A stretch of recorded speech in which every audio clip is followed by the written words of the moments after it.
Ne var? Ne? İşim. İşim. İşin var. Ne işin var? Oyuncak. Oyuncaq işin var. Oyuncaq oynamaq işi var.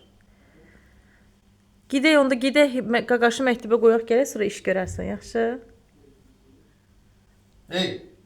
Sənin için oyuncaq oynamaq deyil, oyuncaqları yerdən yığmaqdır. Kim tökdü oyuncaqları yerə? Kim? Ben. Sən. Niyə tökdün? Niyə tökdün oyuncaq? Oyuncaqları niyə yerə tökdün? Yaktım. Niyə? Ha bax yığdın, yığmamısan. Tökdün hamısını yerə. İndi üzvü çönдөр, ayaqda qalxız yuxarı. Все, ceza. Cəza alsın. Наказание. Qaşına qabağına. Geldi. Niyə gizlənsən? Gizləmə, çıx oradan bayıra. Bura gəl görüm.